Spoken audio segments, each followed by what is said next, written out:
이 나이에 돈 아끼면 뭐해요. 이제라도 나한테 쓰고 살아야죠. 한 푼 두 푼 모아봤자 자식들 걱정만 늘어요. 살아있을 때 잘 먹고 잘 자고 잘 즐겨야죠. 요즘 60대들 사이에서 자주 오가는 말입니다. 예전처럼 늙으면 참아야지가 아니라 이제라도 나를 돌봐야지 하는 분들이 많아졌습니다. 그런데 흥미로운 건 정말로 그렇게 살아가시는 분들의 소비 패턴이 놀랍도록 닮아 있다는 것입니다. 비싼 건 아닙니다. 그렇다고 꼭 절약적인 것도 아닙니다. 이들이 공통적으로 집착하듯 아끼지 않고 투자하는 지출은 하나같이 삶을 회복시키는 소비였습니다. 몸을 위한 소비, 마음을 위한 소비, 존엄을 위한 소비. 오늘은 그런 이야기입니다. 누군가는 왜 그 돈을 거기다 써? 라고 말할지 몰라도 정작 본인은 이건 정말 아깝지 않다고 말하는 소비. 바로 그 9가지. 지금부터 천천히 들려드릴게요. 첫 번째, 건강한 음식을 사 먹는 소비. 약보다 먼저 밥상.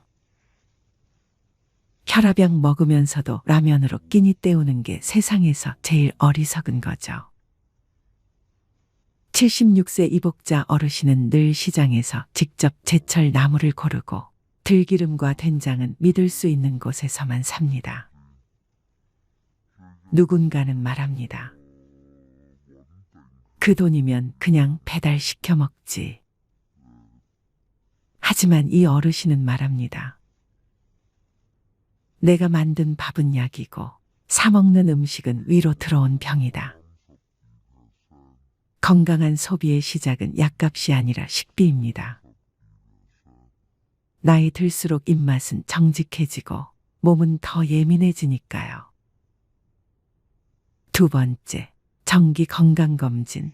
고치는 돈보다 막는 돈이 낫다. 70대 김상훈 어르신은 1년에 2번 본인이 직접 종합검진을 예약합니다. 아프고 나면 늦어요. 그땐 돈이 아니라 시간과 생명을 잃는 거죠. 병원비는 줄이고 싶지만 검진비는 절대 줄이지 않는 소비. 그건 곧 자기 생명에 대한 책임입니다. 지금이라도 매년 1회는 혈액검사와 영상검사를 꼼꼼히 받으세요. 병은 조용히 오고 미리 잡은 자만이 오랜 삶을 누립니다. 세 번째, 친구들과의 밥값. 오래된 사이에 밥 한 끼는 치료다. 친구들이랑 나눠 먹는 밥이 가끔은 약보다 낫더라니까요.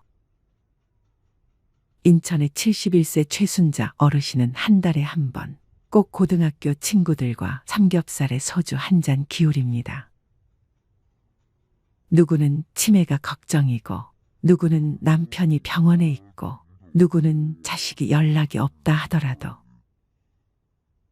그 밥상 위에서는 같은 시절, 같은 노래, 같은 고민으로 서로를 붙잡아 줍니다. 외롭지 않게 사는 것도 건강이다. 그 말처럼 친구와 함께하는 밥값은 결코 아깝지 않습니다. 네 번째, 좋은 운동화 한 켤레. 병원비를 막는 첫 번째 소비. 성북구 김성수 어르신은 무릎은 신발로 지킨다고 말합니다. 어릴 땐 발이 편한 신발을 신었고 중년 땐 멋있는 구두를 신었고 이제는 무조건 좋은 밑창의 운동화를 고릅니다. 비싸도 좋습니다. 하루 5,000보라도 걷게 만드는 신발 한 켤레. 그건 단순한 구두가 아니라 다리 수술비 700만 원을 막는 보험입니다. 나이 들수록 제일 아껴야 하는 건 신발값이 아니라 걷는 시간입니다. 다섯 번째, 좋은 이불과 침구. 수면이 바뀌면 인생이 바뀐다. 부산의 70세 안미자 어르신은 올봄 생애 처음으로 백화점 침구를 샀습니다. 가볍고도 따뜻한 이불, 몸을 감싸는 텐셀 시트, 딱딱하지도 푹 꺼지지도 않는 경추 베개. 그거 하나 바꿨다고 잠을 덜 설치게 되더라고요. 깨고 나면 몸이 덜 무겁고요. 나이 들수록 수면은 가장 중요한 건강의 열쇠입니다. 잘 자는 삶이야말로 지금 이 순간 가장 값진 투자인 겁니다. 당신의 노후를 지키는 건 연금보다도 편안한 밤의 수면입니다. 6번째, 취미 배우기. 새로운 것을 배우는데 늦은 나이는 없다.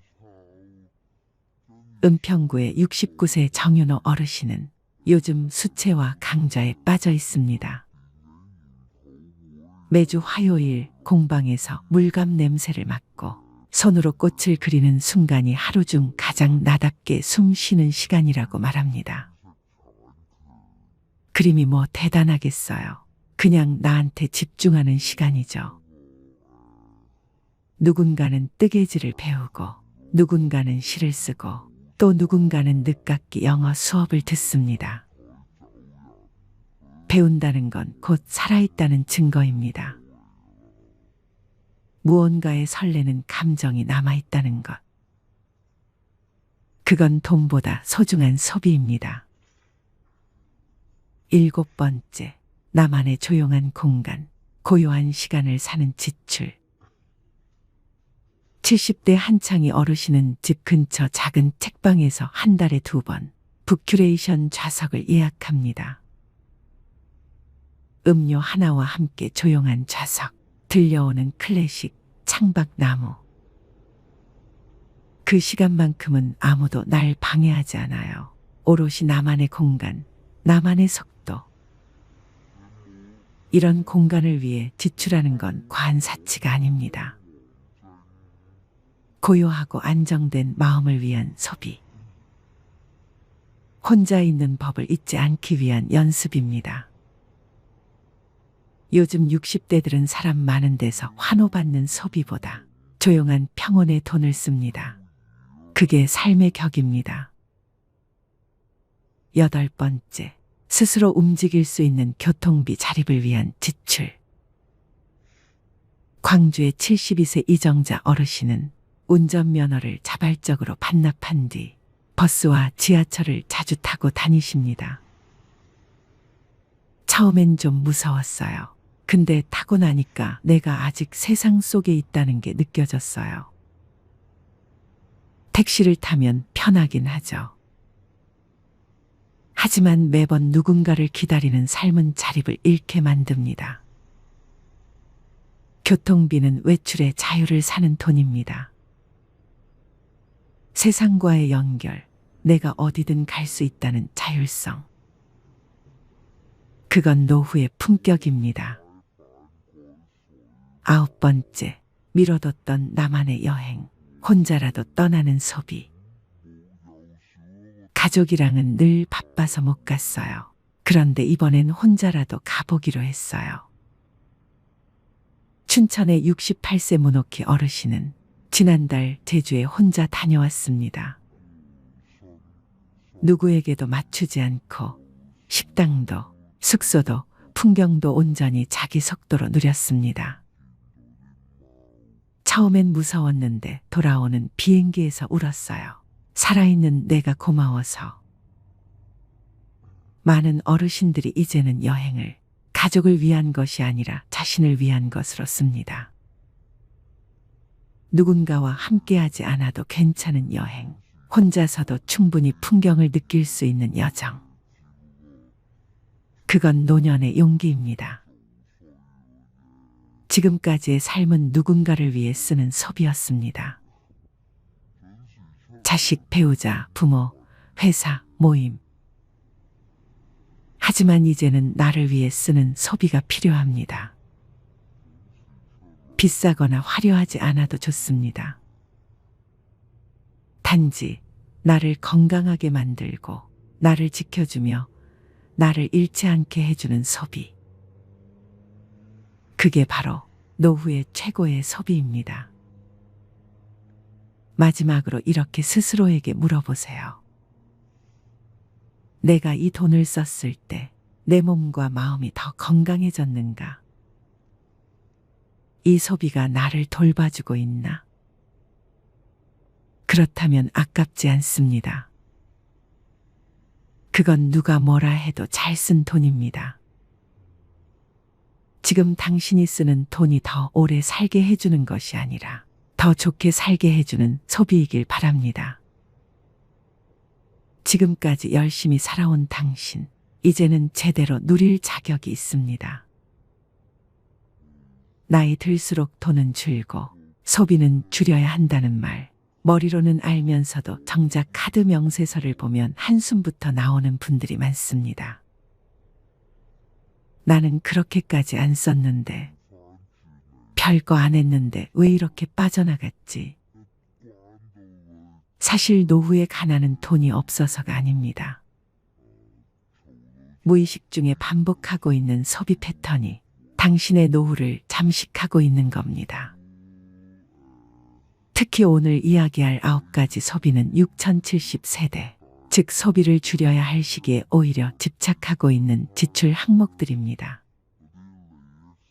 당신의 삶에도 이 9가지가 들어와 있다면 지금부터라도 정리가 필요합니다. 첫 번째, 명절 선물, 체면이라는 이름의 낭비. 나이 들수록 체면을 지켜야 한다는 생각이 강해집니다. 명절이 되면 아무도 시키지 않아도 비싼 한우 세트, 과일 상자, 건강식품을 고릅니다. 그래도 어른인데 이 정도는 해야지. 며느리 친정에도 뭔가 보내야지. 하지만 체면은 지갑에서 나갑니다. 그리고 그 체면을 지킬수록 약값을 미루고 전기요금을 걱정하는 현실이 찾아옵니다. 체면은 빚내서 유지할 게 아닙니다. 체면은 내 형편에 맞게 절제하는 어른에게서 납니다. 진짜 품위는 덜 써도 존중받는 사람이 될 때 생깁니다. 두 번째, 여행, 탈출인가, 회복인가. 이 나이에 언제 또 가보겠어. 이 말 한마디에 항공권을 결제하고 내 인생인데 한 번쯤은 하며 여행 패키지를 끊습니다. 하지만 여행은 갔다 오면 끝입니다. 추억은 남을지 몰라도 카드값은 더 오래 남습니다. 게다가 여행은 습관이 되면 중독됩니다. 또 가야겠다. 안 가면 허전해. 문제는 여행이 회복이 아닌 회피가 되는 순간부터 노후는 무너지기 시작한다는 점입니다. 지속 가능한 삶은 감정이 가라앉은 상태에서 가도 되는 타이밍에 가는 여행이어야 합니다. 세 번째, 옷. 과거의 멋이 현재의 짐이 될 때. 나도 이 정도는 입어야지. 할머니라고 아무 옷이나 입나. 나이 들어도 멋지고 싶은 마음 당연합니다. 하지만 옷장이 가득 차 있고 입는 옷은 늘 똑같은데도 또 다시 신상을 고르고 있다면 그건 멋이 아니라 불안을 지우기 위한 소비일 수 있습니다. 노년의 멋은 비싼 옷이 아니라 단정함에서 시작됩니다. 꾸준히 다림질된 셔츠, 잘 맞는 슬랙스, 깔끔한 운동화. 그것이면 됩니다. 진짜 품위는 옷에서 나오는 게 아니라 자기 삶에 책임지는 태도에서 나옵니다. 네 번째, 커피. 하루 한 잔은 괜찮을까? 퇴직 후 할 일 없는 하루의 시작은 늘 커피 한 잔으로 열립니다. 집에 커피 믹스가 있어도 굳이 테이크아웃 한 잔을 사야 하루가 시작된 것 같은 기분이 듭니다. 하루 4,000원. 한 달이면 12만 원. 1년이면 144만 원입니다. 그거 아껴서 얼마나 모으겠어? 그렇게 말하는 순간 매달 반복되는 작은 구멍이 노후 재정을 서서히 잠식합니다. 여유는 커피로 사는 것이 아니라 관계와 일상 속에서 길러야 할 감정입니다. 돈 들여 위로받는 습관은 결국 더 큰 허기를 남깁니다. 5번째, 택시, 편함의 이름으로 무너지는 근력. 한 정거장 거리도 걷기 싫어집니다. 힘들잖아. 택시 타면 편하지. 그런데 이상하게 이 편함은 갈수록 더 많은 불편함을 부릅니다. 걷는 횟수가 줄어들수록 무릎은 더 약해지고 심장은 더 나빠집니다. 택시비는 그 자체로도 문제지만 움직이지 않는 대가로 찾아오는 병원비는 그보다 훨씬 비쌉니다. 노후의 편안함은 무조건적인 편리함이 아니라 내 몸이 스스로 움직일 수 있는 자유에 있습니다. 6번째, 손주를 위한 지출, 사랑이라는 착각. 손주가 온다 하면 마트부터 갑니다. 과자, 장난감, 옷, 용돈까지. 그래도 할머니인데 뭐라도 해줘야지. 그렇게 매달 10에서 20만 원씩 쓰면서도 정작 자신은 라면으로 끼니를 때웁니다. 그런데 손주는 과자나 돈보단 할머니가 해준 이야기와 밥을 더 오래 기억합니다. 사랑은 사는 것이 아닙니다. 시간을 함께 보내는 것, 함께 눈을 맞추는 것이 진짜 사랑입니다. 지갑이 아니라 마음으로 손주를 대하세요. 7번째, 경조사비, 관계라는 이름의 강요. 친구 아들 결혼이라는데 다들 10만 원 낸다더라. 나만 5만 원 하면 이상하게 보이겠지. 경조사비는 기준이 없습니다. 그래서 더 어렵습니다. 그러나 중요한 것은 당신의 형편과 마음입니다. 남들이 10만 원 낸다고 나도 무리해서 맞추다 보면 정작 당신 자녀의 결혼식엔 통장이 비어 있을 수 있습니다. 경조사비는 투자가 아닙니다. 돌려받지 못할 수도 있습니다. 그래서 더욱 신중하고 절제 있게 써야 할 지출입니다. 8번째, 건강식품. 건강은 사는 게 아니다. 이거 먹으면 혈압 내려간대요. 간에 좋다니까 한번 먹어보려고요. TV, 유튜브, 카톡, 곳곳에서 들려오는 기적의 약들. 하지만 정작 병원에서는 별 효과 없습니다 라는 말만 돌아옵니다. 건강은 한 알로 회복되는 것이 아니라 식사, 수면, 운동, 스트레스 관리라는 기본에서 회복됩니다. 믿음으로 삼킨 알약이 당신의 노후를 지켜주지 않습니다. 건강은 소비가 아니라 생활입니다. 9번째, 자동차. 탈 수 있는가, 감당할 수 있는가. 차가 있어야 어딜 가든 편하지. 이 나이에 버스 타기엔 좀. 차는 편리하지만 주유비, 보험료, 정기검사, 수리비, 주차비, 감가까지 계속해서 돈을 잡아먹습니다. 특히 쓰지 않으면서도 가지고만 있는 차는 가장 비싼 소비입니다. 탈 일이 없다면 차를 유지하지 않는 것도 선택입니다. 진짜 자유는 가지지 않아도 불안하지 않은 상태에서 생깁니다. 사람은 더 가지는 싸움에서 행복해지는 것이 아니라 덜 가지는데도 괜찮아지는 싸움에서 자유로워집니다. 누군가는 말합니다. 나이 들면 소박하게 살아야 한다. 하지만 진짜 소박함은 절제가 생활이 된 사람에게서 나옵니다. 아리스토텔레스는 이렇게 말했습니다.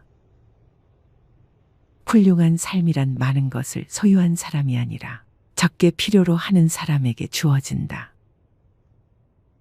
당신의 소비 습관은 지금 당신이 어떤 사람인지 말해주는 거울입니다. 그 거울을 마주하고 불필요한 것들을 하나씩 덜어낼 때 비로소 당신의 삶은 가난에서 벗어나기 시작합니다. 더 벌 수 없다면 덜 쓰는 것이 지혜입니다. 덜 쓰는 삶이 결국 더 오래, 더 평온하게 당신을 지켜줄 것입니다. 박종수 할아버지는 은퇴 후 몇 년 동안은 어떻게든 자립하며 살아갔습니다. 하지만 투자 실패와 과도한 지출로 인해 점점 재정 상태가 악화되면서 그는 더 이상 혼자 힘으로 생활을 유지할 수 없었습니다. 어느 날 결국 그는 큰 결심을 하고 자식들에게 돈을 부탁하기로 합니다. 그날 오후 종수 할아버지는 가장 큰 아들인 영수의 집을 찾아갔습니다. 평소에도 자주 오가던 집이었지만 오늘은 발걸음이 무거웠습니다. 초인종을 누르자 영수가 문을 열어주었습니다. 아버지, 웬일이세요? 오랜만에 오셨네요. 종수 할아버지는 어색하게 웃으며 집 안으로 들어갔습니다. 따뜻한 차를 대접받으며 그는 몇 번이나 입을 때려다가 다시 다물었습니다. 결국 마음을 굳게 먹고 조심스럽게 말을 꺼냈습니다. 영수야, 아버지가 정말 미안한데 이번 달 생활비가 부족해서 좀 도와줄 수 있겠니? 영수는 순간 당황한 듯 멈칫했습니다. 그는 이미 가정의 생계를 위해 열심히 일하고 있었고 아이들의 교육비와 각종 생활비로 부담이 컸기 때문입니다. 그러나 아버지를 외면할 수는 없었습니다. 네, 아버지, 얼마나 필요하세요? 종수 할아버지는 잠시 머뭇거리다 조심스럽게 말했습니다. 한 50만 원 정도면 될 것 같구나. 급한 건 다 해결하고 나면 갚을 수 있을 거야. 영수는 깊은 한숨을 내쉬며 알겠습니다. 아버지, 제가 이번 달은 좀 빠듯하긴 한데 어떻게든 해볼게요. 라고 대답했습니다. 그날 밤 종수 할아버지는 집으로 돌아와 마음이 착잡했습니다. 자식에게 손을 벌린다는 것이 자존심에 큰 상처를 입혔고 자신이 얼마나 비참한 처지에 놓여 있는지를 실감했습니다. 그는 눈물로 젖은 베개를 끌어안고 잠을 이루지 못했습니다. 며칠 후 딸 영희에게도 같은 부탁을 해야만 했습니다. 그는 딸의 집에 방문하여 손녀와 함께 시간을 보내다가 어렵게 입을 열었습니다. 영희야, 아빠가 정말 미안한데 생활비가 좀 부족해서 말이다. 내가 조금 도와줄 수 있을까? 영희는 놀란 표정을 감추지 못했습니다. 아빠, 무슨 일이세요? 요즘 많이 힘드신가 봐요. 그녀는 아버지의 손을 잡고 걱정스러운 눈빛으로 물었습니다. 그래, 영희야. 아빠가 좀 어려운 상황에 놓였단다. 이번 달만 좀 도와주면 안 될까? 영희는 눈물을 참으며 물론이에요, 아빠. 제가 어떻게든 마련해 볼게요. 라고 말했습니다. 종수 할아버지는 자식들의 얼굴을 보며 더욱 마음이 무거워졌습니다. 자식들에게 짐이 된다는 사실이 그를 괴롭혔고 그는 자신이 잘못된 결정을 내렸음을 후회하며 자책했습니다. 자식들에게 손을 벌릴 때마다 그는 더욱 비참해졌고 그들에게 부담을 주는 자신의 처지가 너무도 서글펐습니다. 이렇게 박종수 할아버지는 말년에 자식들에게 돈을 부탁하며 비참한 나날을 보냈고 자식들은 그런 아버지 때문에 힘들어했습니다. 그는 자식들에게 미안함과 고마움을 동시에 느끼며 자신의 실수로 인해 가족 모두가 고통받고 있다는 사실에 깊은 후회를 했습니다. 종수 할아버지는 자식들에게 손을 벌린 이후 자신의 과거를 돌아보며 많은 후회를 하게 되었습니다.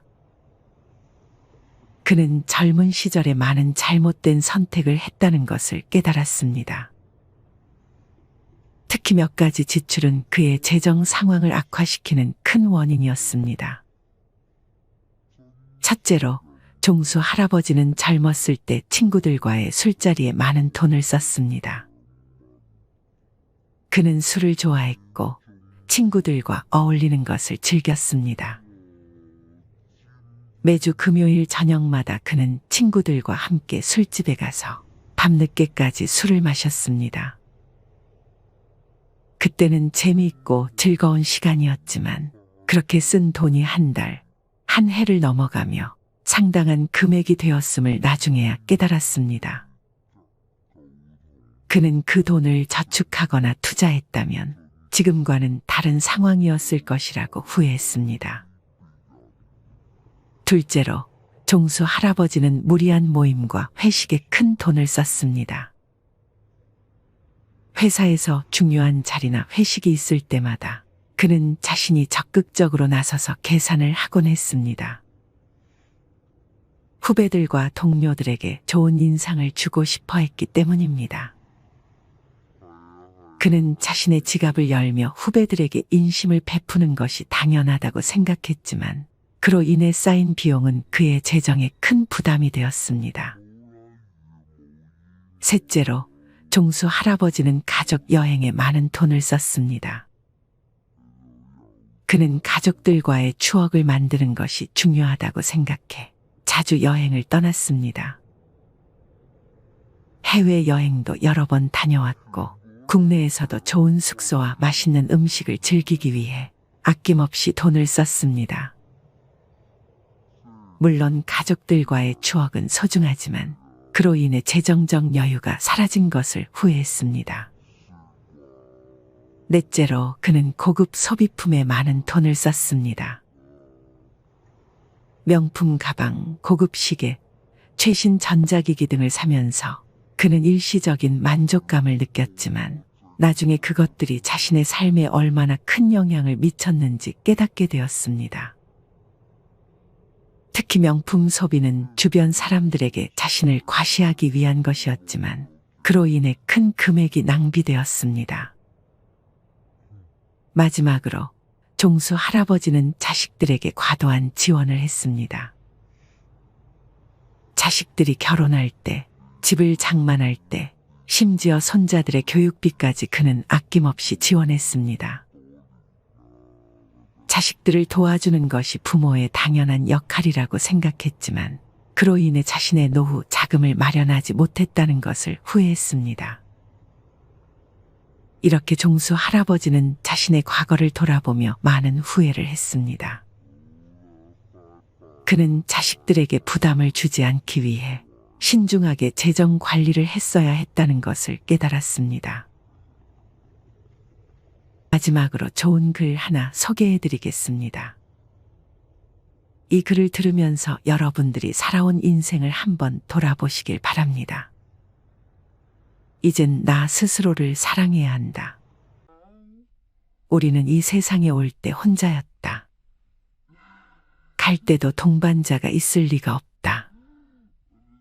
사람으로 사는 것은 필경 외로운 일일 것이다. 고독을 즐기다가 새로운 인생을 만난 사람도 있고 오랜 동행의 종지부를 찍은 사람도 있다. 내 삶의 가치는 결코 타인에 의해, 타인이 만들어 놓은 상황에 의해 매겨지는 것이 아니다. 내가 나를 어떻게 바라보느냐, 내가 내 삶을 어떻게 살아가느냐에 따라 달라질 것이다. 우리는 다른 이들과 함께 있을 때 맡겨진 대역을 충실하게 연기한다. 늘 정해진 각본대로 따라하는 훈련이 자신의 진정한 모습을 잃어버리게 만든다. 당연히 스스로를 솔직하게 대면하지 못하는 사람이 생기기도 하고, 자기 자신을 평가하고 투자하는 데 철저히 인색했다. 혼자인 사람은 가장 자유로운 사람이다. 그러나 사람들은 자신의 배역에 익숙해져 있는 터라 이런 자유를 마주하게 되면 오히려 충격에 빠진다. 그래서 상당수의 사람들이 혼자라는 사실을 참을 수 없어 한다.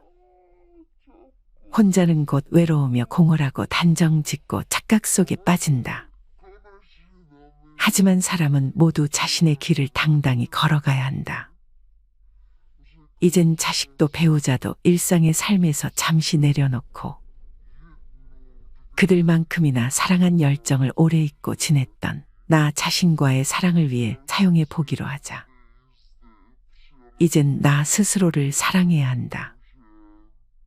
내가 나를 사랑해주지 않으면 누가 날 나만큼 사랑해줄까? 최근에 혼자만의 시간을 누려본 기억이 있는가? 혼자서 여행을 가본 적이 있는가? 스스로 고독한 여행자가 되어보자. 한밤중 덜컹거리며 달리는 기차에 앉아 창밖으로 스쳐 지나가는 불빛을 바라보자. 고독은 생각을 풍성하게 키우고 그 차원을 높여준다. 많은 생각이 부담스러운가? 생각이 많은 것은 좋은 일이다. 그것을 조용히 음미할 때 우리의 영혼은 성장한다. 열심히 가정을 지키면서 살아온 나 자신을 마음껏 칭찬하자. 열심히 일하면서 지나온 내 삶을 한껏 사랑하자. 정성껏 마음 주고 걸음 좋은 내 이웃들을 중심으로 사랑하며 칭찬하자. 이젠 이만하면 쉴 자격 충분하니 더 이상 달려가지 못하더라도 달래고 추스릴 시간을 주자. 수고했다. 애썼다. 육신이 너덜너덜해질 만큼 약해진 나 자신에게 위로와 칭찬과 용기를 보내주자. 욕심부리고 때를 쓰고 푼 나 자신조차 따스하게 보듬으며 이해해주자. 잠시 거울 속에 내 얼굴을 정면으로 쳐다보자. 노화를 느낀 언젠가부터 자세히 보기 싫어진 내 얼굴이지만 오늘은 거울 속에 내 얼굴을 정면으로 뚫어져라 바라보자. 10년 전, 20년 전, 30년 전 사진의 내 얼굴을 생각하며 구석구석 찬찬히 현재의 내 모습을 바라보자. 저렇게 늙어가는구나. 나는 우울하고 안쓰러운 마음이 들 것이다. 그 얼굴에는 굴곡의 세월과 기쁨, 서러움의 시간이 묻어있고 사랑과 이별과 망각의 시간들이 묻어있다. 내 얼굴이지만 수많은 세월 동안 진지한 대화 한 번 없이 남의 물건처럼 방치해둔 내 모습이다. 언제 이렇게 수많은 주름살이 얼굴을 도배했을까? 언제 이렇게 떨어진 꽃잎의 색깔처럼 피부는 갈색 침전이 되었을까? 한때는 거울 속에 저 얼굴에도 신혼의 싱그러움이 있었다. 애들 초등학교 입학식 때 희망에 찬 젊은 부모의 기계가 있었을 것이다. 경제적 궁핍함에 힘든 세월 속에서도 꿋꿋이 웃음을 잃지 않던 얼굴이었고 애들의 교육 문제로 일희일비하던 극성스런 부모의 얼굴이었다. 갑자기 먼 길 떠나는 부모님과의 영원한 이별을 회한의 눈물로 보내드린 얼굴이었고 지금은 당시 부모님의 얼굴로 쓸쓸히 거울 속에 있다. 낯설게 변해버린 굳은 무표정의 얼굴에게 이젠 진정으로 좋은 표정을 선물해주자. 지난 세월 근심과 걱정 속에서 찌들어간 내 얼굴에게 앞으로는 웃음과 희망을 전해주고 더 이상 주름살은 남겨주지 않도록 노력하자. 열심히 살아온 내 얼굴에게 그동안 너무 고마웠다고 말해주자. 수십 년을 동고동락해준 내 얼굴에게. 지구상에 오직 하나뿐인 내 얼굴에게. 남은 시간은 우리들만을 위해 바치겠노라고 약속하자. 생각은 말이 되고 말은 행동이 되며 행동은 습관이 되고 습관은 삶의 변화를 준다. 어떤 생각을 하느냐에 따라 인생이 달라진다. 내가 나를 사랑하지 않으면 남들 또한 나를 사랑해주지 않을 것이다. 첫 번째, 내가 제일 좋아했던 취미 생활을 시작하자. 두 번째, 내가 진짜 가보고 싶은 여행지로 훌쩍 떠나자. 세 번째, 신발은 지금까지 신었던 가격보다 좀 비싼 걸로 투자하자. 네 번째, 마음을 터놓을 수 있는 친구에게 당장 전화해보자. 다섯 번째, 아직 용서해주지 않았던 사람이 있다면 가슴을 열고 용서해주자. 그러면 내가 편해진다. 여섯 번째, 거리가 멀더라도 맛집으로 이름난 식당을 찾아 나 자신에게 음식 선물을 해주자. 일곱 번째, 매일 아침 눈을 뜨는 순간 나는 사랑받기 위해 태어난 사람이고 지금 이 순간이 가장 행복한 사람이라고 외치자. 이 글을 읽은 모든 사람이 과거에 어떻게 살았던 지금 당장부터 행복했으면 한다. 거울 속의 낯선 나를 이젠 진정 사랑하는 대상으로 친하게 지내며 먼 훗날 영원한 안식 여행을 떠날 때 너와 나 우리는 행복한 삶을 살았다고 말할 수 있었으면 얼마나 좋을까. 내가 먼저 내 얼굴을 사랑해라고 말하고 바로 행동을 했으면 합니다. 나를 없인 여기지 말고 위대하고 또 위대한 소중하고 귀한 사람이 당신임을 잊지 말고 살았으면 합니다. 나는 지구상 하나뿐인 내 얼굴을 사랑합니다. 왜냐하면 한평생 희노애락을 같이 경험하며 살아온 얼굴이니까요. 이제는 늦기 전에 인생을 즐겨라. 아주 오래 살 것처럼 행동하면 어리석다. 걷지도 못할 때까지 기다리다가 인생을 후회하지 말고 몸이 허락하는 한 가보고 싶은 곳 여행하라. 혹시 병 들더라도 겁먹거나 걱정하지 마라. 태어나서 늙고 병들고 죽는 것은 누구에게나 오는 것 아닌가. 몸은 의사에게 맡기고 목숨은 하늘에 맡기고 마음은 스스로 책임져야 한다. 자식들이나 손자에 관한 일은 눈으로 보고 귀로 듣기만 하고 입은 꼭 다무셔라. 자신이 자신을 최고로 여기고 자신을 대접하며 살다가 생로병사에 순응하며 살자. 머물듯 가는 것이 세월인 것을